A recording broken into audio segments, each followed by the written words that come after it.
All right. Hello and welcome to the Parsha class. Parsha Tazria 5784.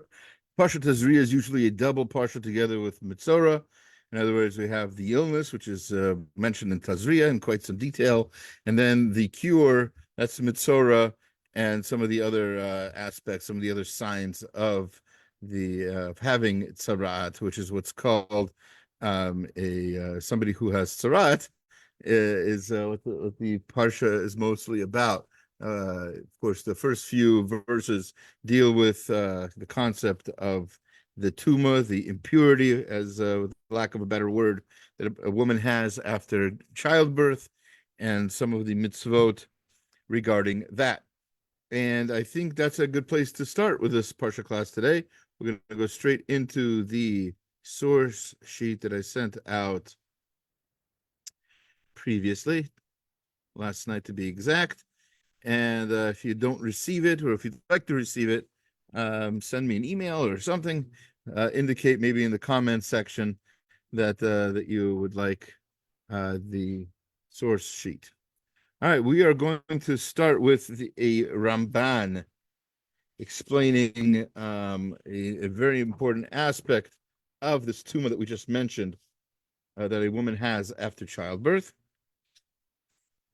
And the verse, Vayikra Yud Bet Zion, that's chapter 12, verse 7,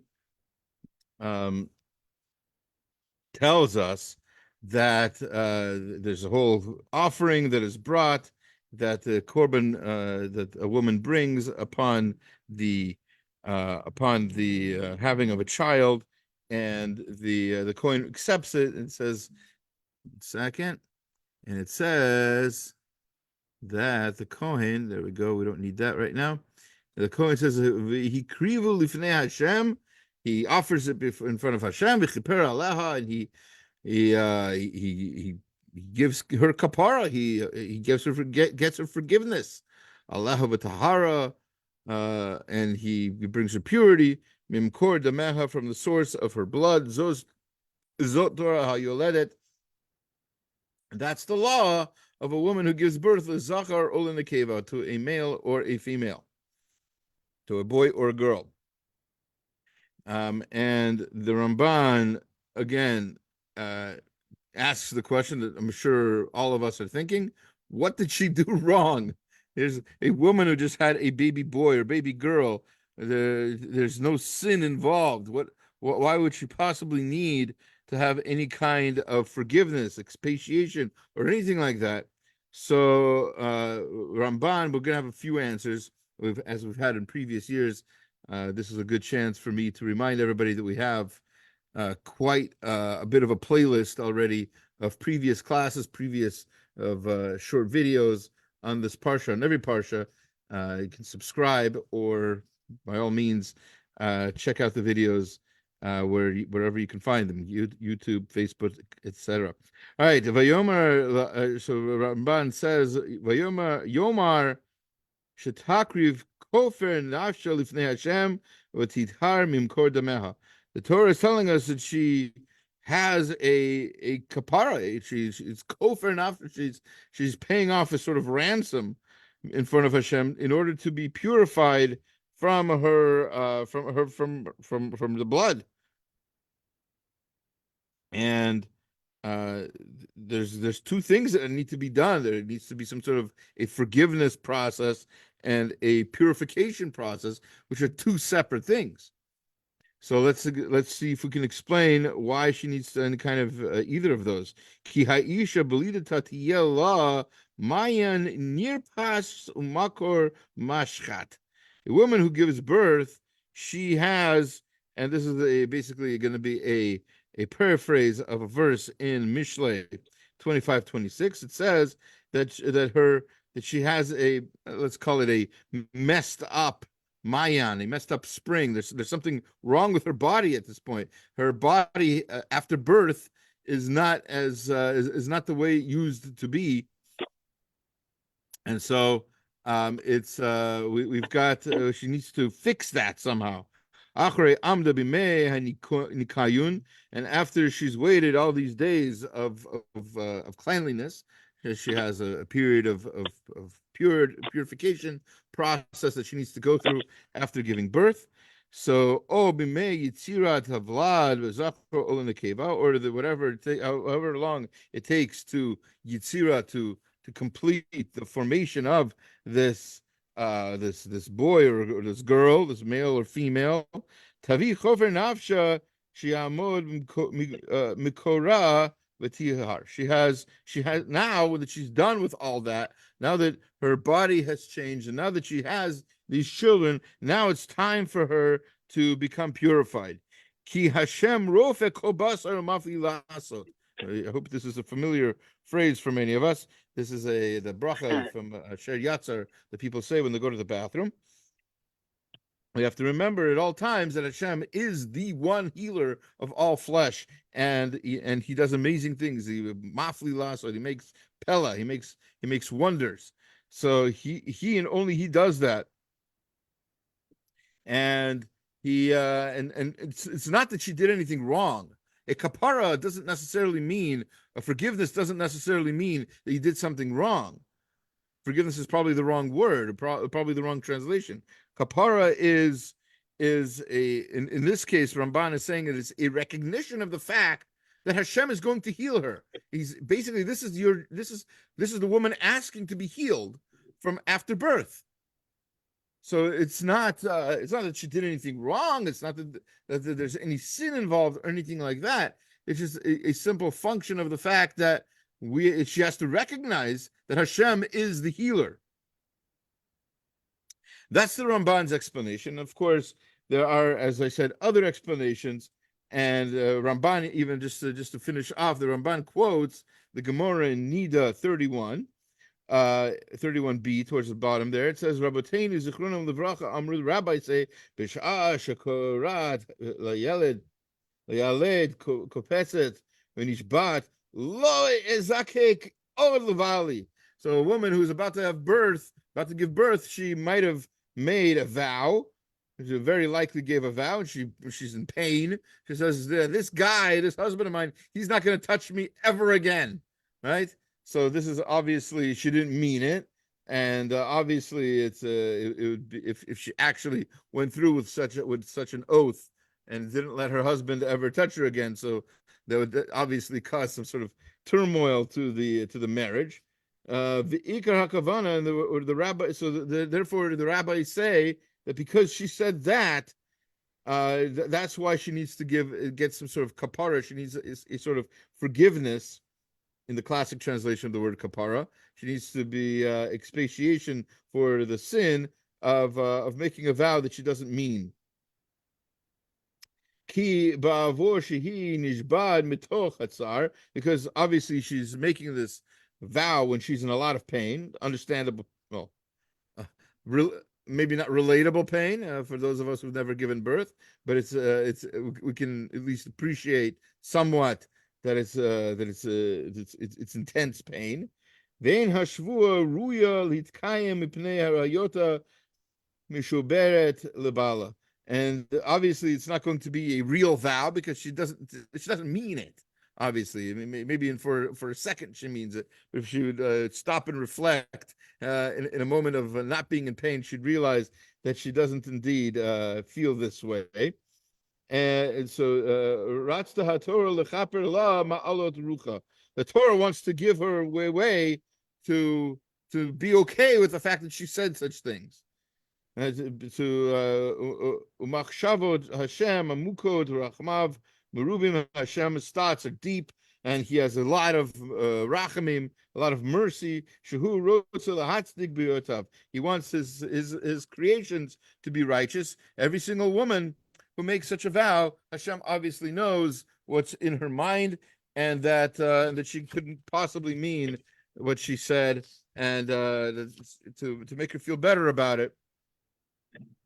There's this process of forgiveness, of kapara.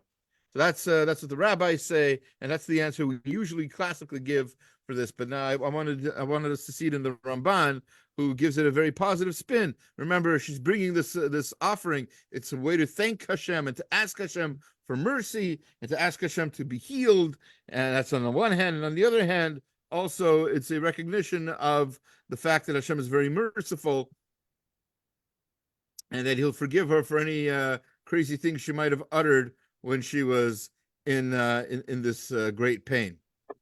So as I said, there's a lot of other explanations. I wanted to share with you one more explanation and then an explanation of that explanation, if that's okay. So I just wanted to bring to your attention the Sforno in 1600s in Italy, or the 16th century. I forget now exactly. And the Sforno writes that that this is v'chaper aleha, that she wants kapara. Again, as I mentioned in everybody else, the Sforno wants to know what exactly she needs kapara for.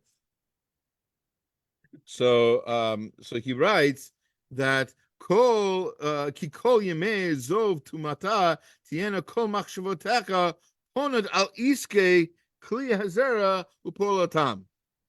So all the while that she's pregnant, her mind is on the fact that she's pregnant, and she's been thinking about the physical act of intimacy that she had with her husband to cause this pregnancy.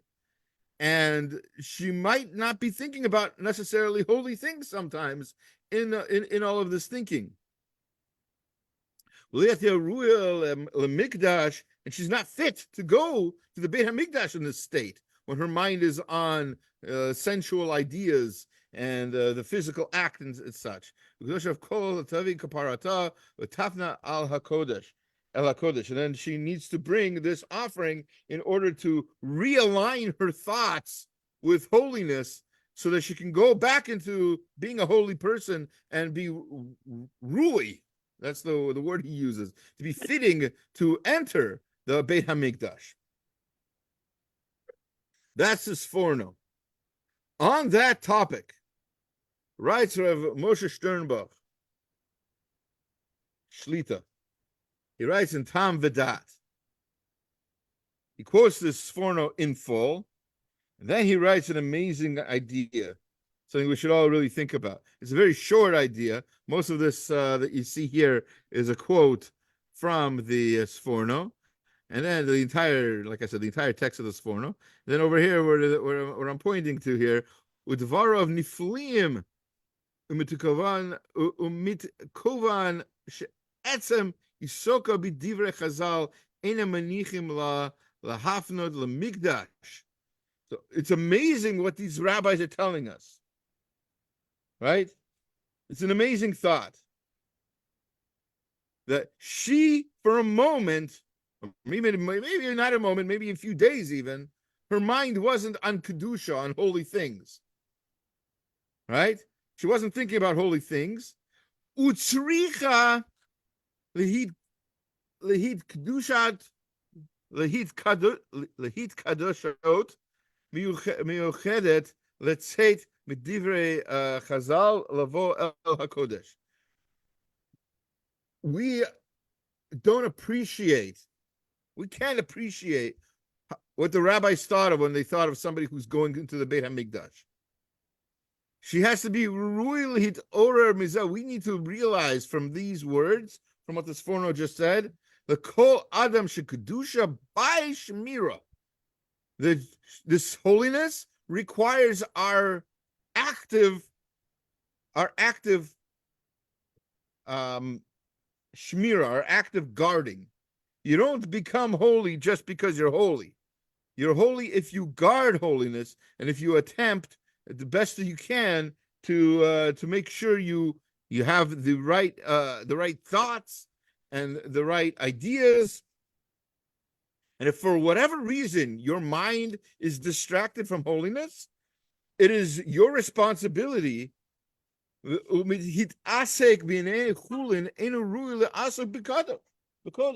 If your mind is on something that's not holy, or something that's call it secular, or call it I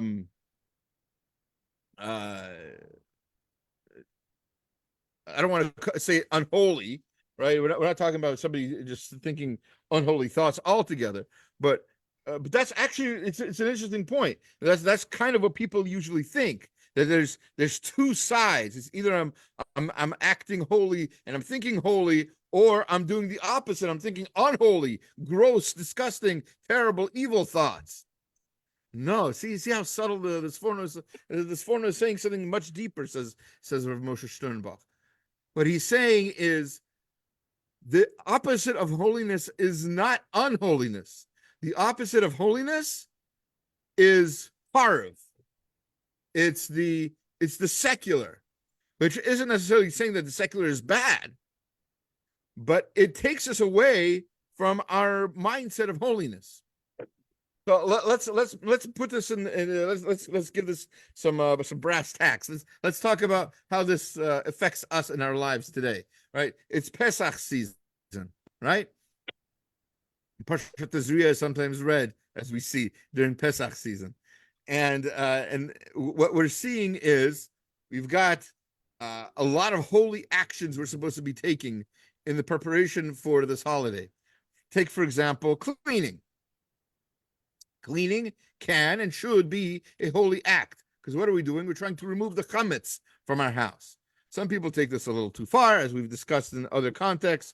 They clean out all the crumbs, they clean out all the dust, everything else. They do spring cleaning. As long as you know, I've mentioned before from Rabbi Orlovsky, like a lot of rabbis will say this time of the year, dust is not chametz. That phrase, and that's true. But as Rabbi Orlovsky points out, a lot of people do spring cleaning anyway. Goyim do spring cleaning this time of the year. But if you want to do spring cleaning, so fine.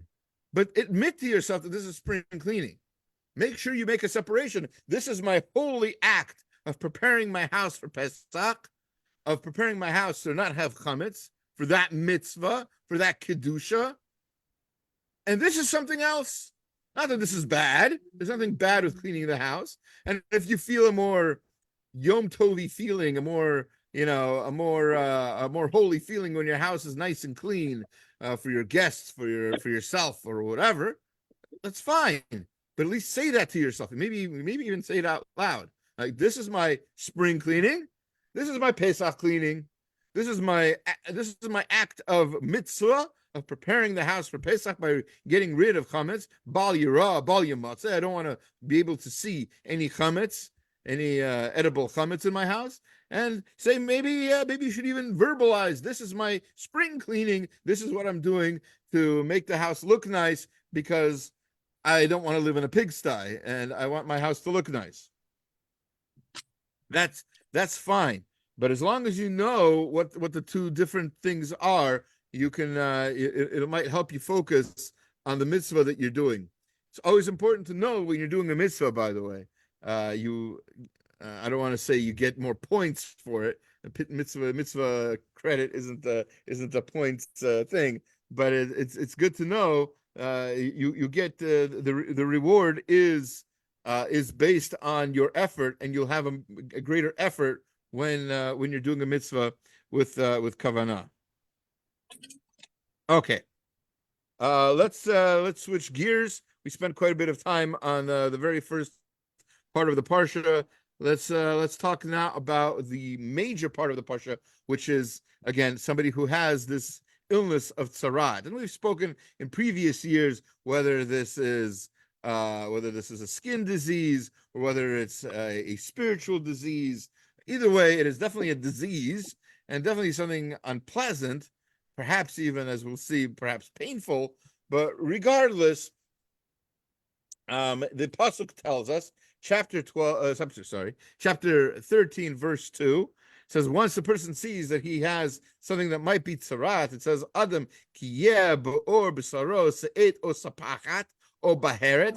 If a person has on the skin or her skin any of these three things, however, there's different translations, whether it's a swelling, a rash, or discoloration, it's on the skin.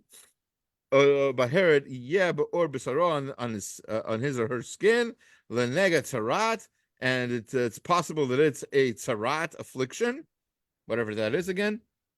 Behuva el Aaron hakohen, he has to show it, report huva, he has to say it over to Aaron. He has to show his thing to Aaron the Kohen, or really, as we know from Chazal, not just Aaron, but obviously any of his descendants. O el echad mibanav hakohanim. Actually, I don't need Chazal for that. The verse tells us very explicitly here. It's not just Aaron; it's any of his sons, any of his descendants who have to see it. Now, the question that is worth posing is: okay, let's say I'm all alone, nobody sees me, and I'm at my home. I look at my skin, God forbid, and I find something that looks like tzaraat. Let's say it doesn't hurt or anything, maybe, and I just I want to hide it. I don't want anybody to know about it. I don't want to deal with the Kohanim. Maybe I don't like my local Kohen, God forbid, or whatever it is, or I'm embarrassed, or I just don't have time. I have work to do. I have a field to farm, or children to teach. Who knows? I just don't want to deal with this hassle right now. And oh my gosh, if it is tzaraat, then I can't go on my family vacation. People can't come to my house. There's a whole list of things that's going to happen if I find out that I have tzaraat. So I don't want to deal with it. Can I do that? Can I hide that from the Kohen, or do I have to show it to the Kohen? So from the verse, it seems like Vuhuva El Aaron. It sounds like he is commanded to. There's Vuhuva, and it's an obligation almost that he has to go and tell this and show this over to the Kohen. So let's see if that's how the rabbis understand it. So the Ibn Ezra says, Ibn Ezra on this verse, on the word Adam, because it's strange that it uses the word Adam, lo amar ish.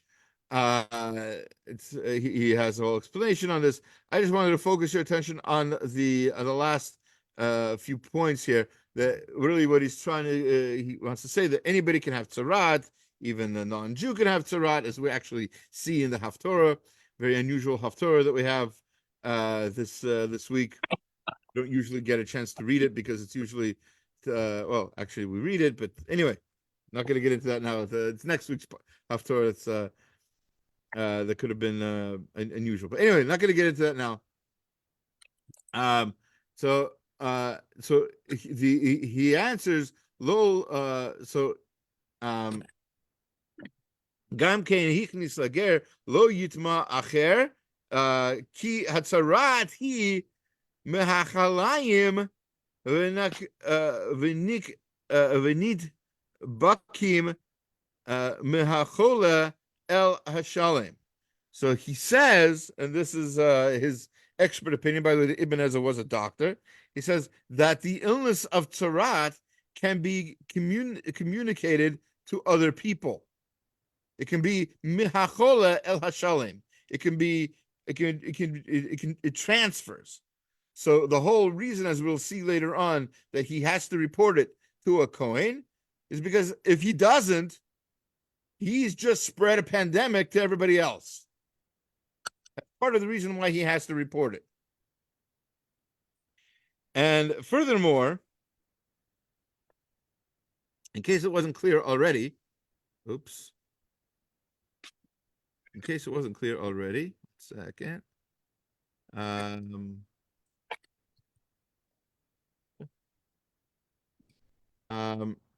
case it wasn't clear already, the Zohar, quoted by the Talmud Dekra by Rav Chaim Kanievsky, Huvel Aaron HaKohen, Amru B'Zohar HaKodesh Tazria.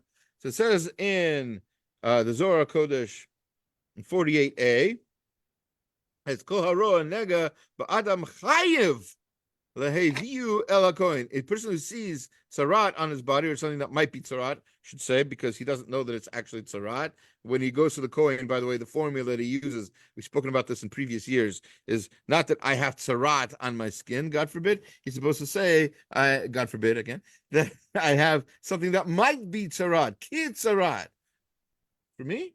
Well, thank you. Thank you. I'm going to mute this for just a moment for a bracha. Avoid all questions of whether you have to make a main or not.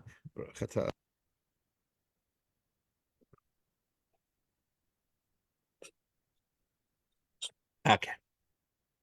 All right. Thank you. All right. So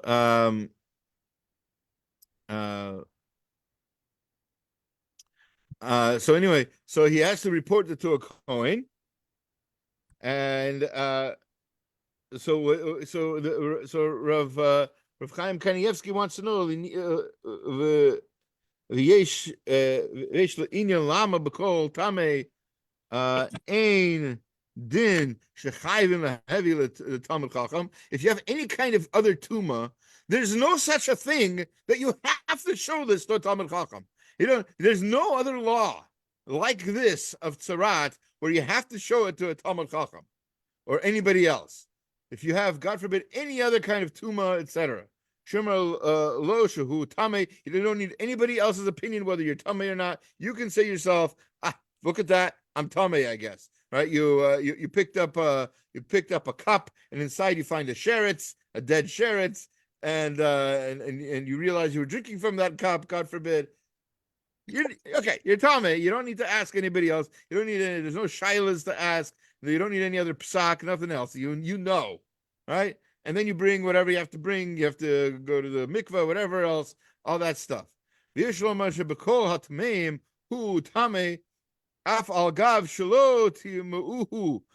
tamei even if nobody announces him that way, even if nobody else declares him tamei. He doesn't have to get up and say, I'm tamei, to declare it. Nobody else has to point to him and say, that's tuma, duh.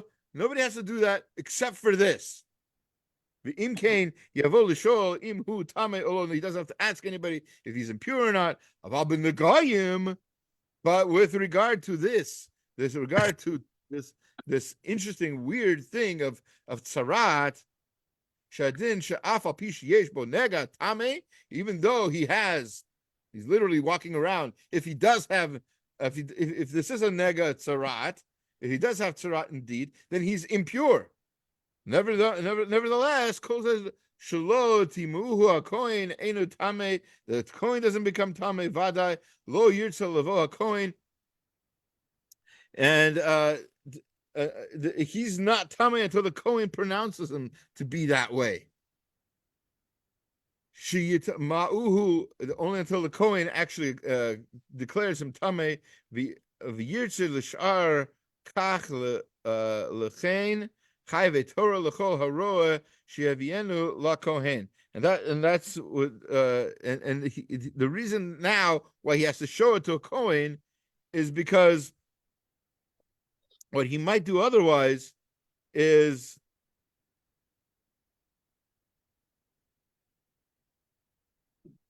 sorry.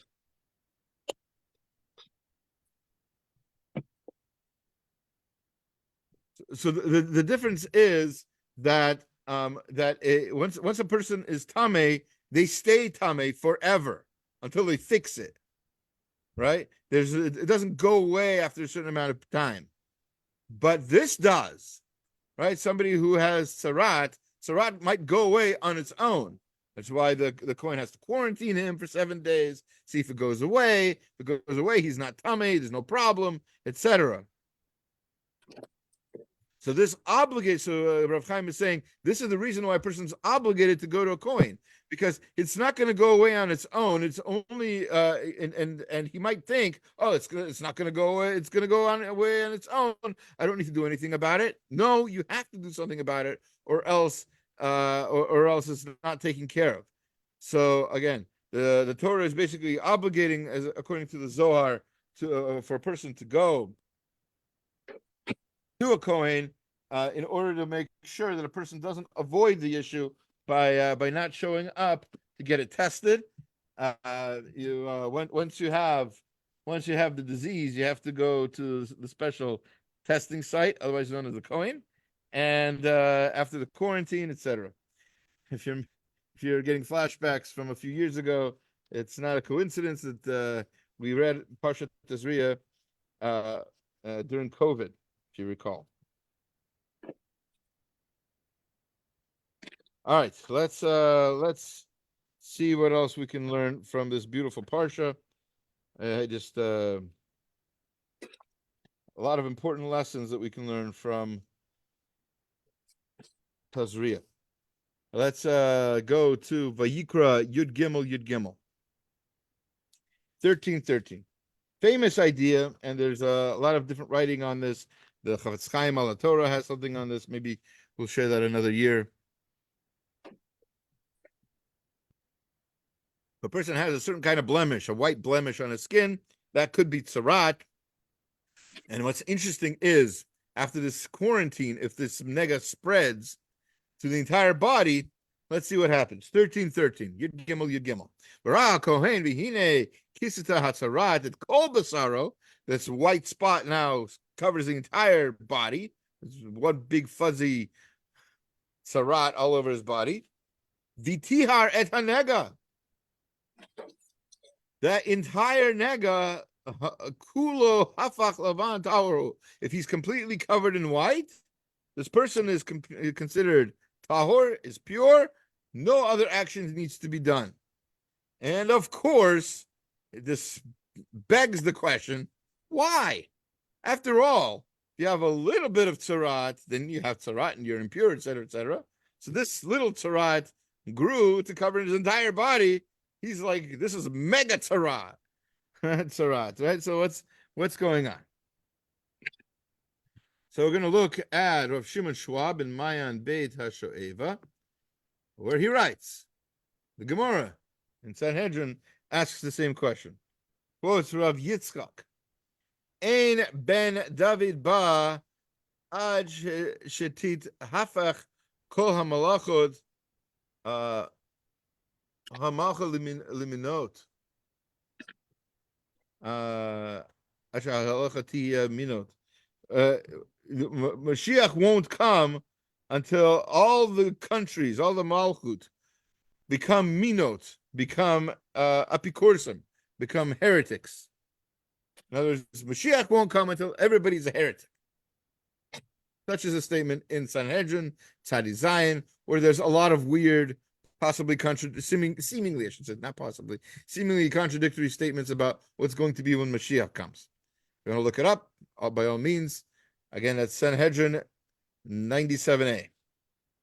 So one of the weird things it says there is that Mashiach is only going to come not when some people are good and some people are bad, some people believe in H-Shem and some people, when the entire world, all the countries of the world become heretical, become atheist, say. That's when Mashiach will come. Abarava. He wants proof. You want proof for this? My kra kul hafach lavan tahorhu. Proof is our verse that when the entire body of the person is covered in tzaraat, that's when he's tahor. So similarly, seemingly from Rava, right? What he's saying is that the whole world, when the whole world, not just a little bit of evil in the world, when the whole world becomes atheist, when the whole world becomes people who don't trust and believe in Hashem, that's when Mashiach is going to come. That's when we'll get the kapara, the forgiveness and the purity is going to come with Mashiach's arrival. From our verse, Al Kain. Therefore, Perish Rashi Kula Hafach Adkan. Sorry, look over there. Perish Rashi Kula Hafach Lavanta Oru Ke Shepashet Hanega B'Kol Haor. That's when the nega, the tzaraat affliction, covers the entire skin. Kach Shenefacha Kol Hamalchu Liminot Tava Geula. There will be, as I just said, that's his explanation. That just like a person becomes completely pure when he's completely covered in tzaraat, so too the world will become completely pure with the coming of Mashiach, when the whole world suffers from this kind of disbelief in God. V'dayin tzarach l'biur efer meromez hapasuk zeh shedin parti zeh shu michlal halachot degaim shach gam ken l'inyin geula. Now we have to discuss the question that should be asked. We need to discuss why in the world are we comparing? Why are we finding allusions to Mashiach's arrival from the laws of tzaraat? What's the connection?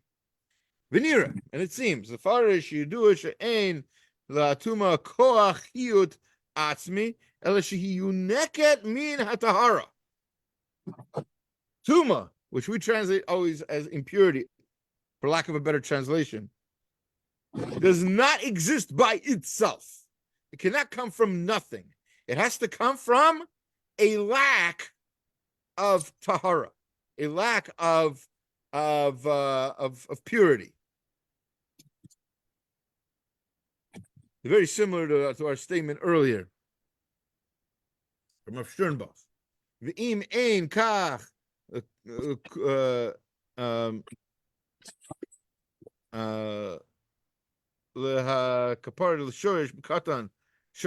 this doesn't have, if there's not even a little bit of purity, as hatuma nofelet me'aleha, the impurity just falls off of it. And if it's complete, that therefore, if it's completely pure, this tzaraat, then there's nothing that the tuma can live off of. Tuma is kind of like a microbe, in a sense, right? It's kind of like an illness. It needs something healthy to latch onto, right? Like a leech, yeah. And if it doesn't have it, it doesn't have anything to hold on to. It's not going to exist. He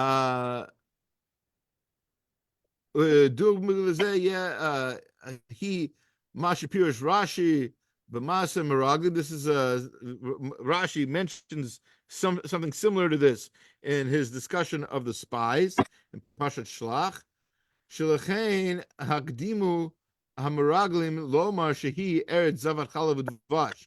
Why did the Meraglim have to mention that Eretz Yisrael? Remember, they gave a negative report. Why did they have to say that it's a land filled with milk and honey? Chalav Udvash Mishum Sheachol Davar Sheker Ein Omrim Bo Ktsat Emet L'Chatchilato. There's no, it's something that's false needs something true to hold on to have some basis in fact, in reality. If it's just a whole bunch of lies, oh, there's giants and there's monsters and there's aliens, whatever they could have said, it would become unbelievable. They need a spark, a little pinch of truth in order to hang the rest of their lie onto. Right? Every single lie has a kernel of truth, as the saying is in English. Right, so same thing here. The spies needed that little bit of truth. That Eretz Yisrael is indeed it is a land of milk and honey. But let me tell you some other crazy things about it: the giants, etc. Ad kan Lashono. That's the Rashi there. Vadvarim niparshim al derech hanir. So he's explaining these words of Rashi. Shehasheker ein lo meraglim. The sheker has no legs. It's interesting, by the way, that the word emet, right? The word emet, all of the letters of the word emet, aleph, mem, and taf, all have two legs. So every single part of truth has something to stand on, as opposed to sheker, shin, kuf, resh, all have only one leg. Not a single piece of sheker can stand on its own. This is from the Gemara in Shabbat 104a. The im eno yonek emet hare miyad hu nofel. As soon as you disconnect it from any truth, the whole lie falls apart. L'chein ein hasheker mitkayem b'li ha'aruvet mashahu emet. It needs a little bit of every falsehood needs a little bit of truth. Umizeh danu chazal sheyeh hazman. Sorry, I can't read that. Mukshar l'geula. Sorry, yeah, there I can't read it. The time that's going to be prepared, it's going to be ready for the coming of the geula of our liberation, of our geula is what's the English word?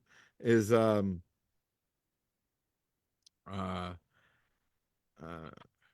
the word? Geula is redemption. That's the word. Yeah. So that time that's going to be ready for our redemption. Kishekol malchut nichfacha leminot. That's when all of the nations of the world are going to fall into heretical thoughts. Shishuv lo tiyeh la lahadmid lahaminot makom yunika. That's when there's not going to be any truth left in the world. Everything's a lie. Everything's going to be fake news. When everything's going to be like there's no God, there's no this, God forbid, there's no truth, there's no Torah. When that happens in the world, then there will be nothing to hold that sheker onto. There needs to be some sort of truth to hold that onto. And once that's gone, then Umela Yachol her Hirsha Kula Ashan Tichla. And that's when he quotes the pasuk. That's when the world will be ready for the coming of Mashiach. Bimheira v'yameinu. I think we see already. Those of us who are paying attention might see signs of this already. And there's always, every generation has signs of Mashiach coming, but it's I think some of the signs are a little too obvious nowadays. Let's conclude with a thought of from the Or HaChaim HaKadosh. Right? The Or HaChaim HaKadosh, one of the last verses in the Parsha. That's not it. One moment. Yeah. So the Or HaChaim, this is it's already in is this in Shishi already? Yeah.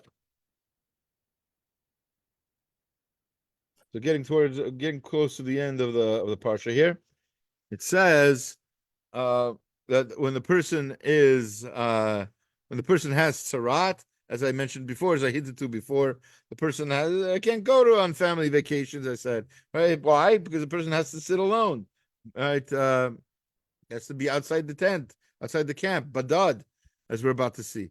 Chapter 13, verse 46.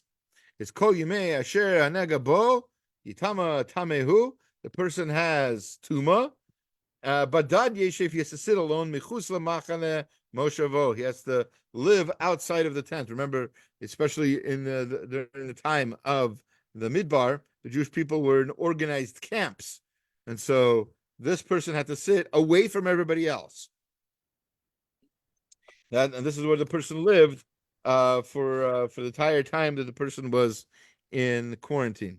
I keep saying person because I'm trying to fight the urge to say man. Why? Because a woman can also get tzaraat. We always talk about somebody with tzaraat as a man. He went, the Kohen took his, we can use different pronouns for the person with tzaraat. Okay. Just as an explanation. So the Or HaChaim says, Kol Yemei, on the words Kol, all the days that this person has tzaraat. The Or HaChaim has a question. And the question is the last words of that verse. I take that back. Kol Yemei asher nega bo yitma tamehu. So, as long as he has tzaraat, he's impure. Okay, I get it. He's impure. Why do you have to say that twice? It says the Or HaChaim perish kol zman shenigo bo. As long as he has this nega, in other words, shehu avono, it's not just the physical blemish that's on this person's skin. It's this person's sin to begin with, whatever it is that this person did to cause tzaraat. And of course, most people think tzaraat is caused by lashon hara. That is what it says in the Gemara in Arachim. But it also mentions 6 other things that can cause tzaraat, including being stingy and being full of yourself, being arrogant. Now, there's a number of things that can cause tzaraat. This person had those characteristics. He or she did those behaviors, got tzaraat, and is now sitting alone outside of everybody else. Excuse me. And so now this person has to get rid of that sin. Kamo kain yishar b'tuma tzarato, the tuma of his tzaraat, as long as he has the physical blemish, he or she has the physical blemish, the tzaraat also, the sin also remains on the person. V'hu omro yitma, and that's why it says this person will be tameh. In other words, future tense, yitma, he will be tameh. Perush yamod betumato, he's going to stay tameh as long as he has this physical blemish. Omo tamehu, and then the verse continues with he is tameh, present tense. Perush al derech omro tiyasrech ratech, is meaning from a verse in Yirmiyahu in the beginning. It says your evil is going to punish you. Your evil, your behavior is what's causing this. It's not like, oh wow, random event, I have tzaraat. No, my friend, you got tzaraat because of something you did. And as long as you have the signs of tzaraat, that's a sign to everybody that you did something. A sign to you, so you should change it and fix it. And once you fix it, once you do actual teshuvah, that will go away, and the tuma of it will go away. Shein Hashem baruch hu mitamo. Hashem didn't make the person tameh. Like this Orach Chaim is good to show to students who blame the teacher for a bad grade. I got the good. You gave me an F. No, my friend. Ein Hashem baruch hu mitamo. Hashem doesn't make you impure. You yourself did it, whatever it is that caused your own downfall. Hashem didn't do anything to you. And that's what it says in the pasuk in Eicha. Ma yitonin Adam chai gever al chatav. What can a person complain about? What's an Adam going to complain about? An Adam chai, a living person. What can you complain about? Anything bad happening to you is not from a random occurrence. It came from you. Al chatav. V'darshu Chazal, Rabbi say yuan sham devrehem. They explain those words even more in the midrash that we just quoted from Eicha. Right,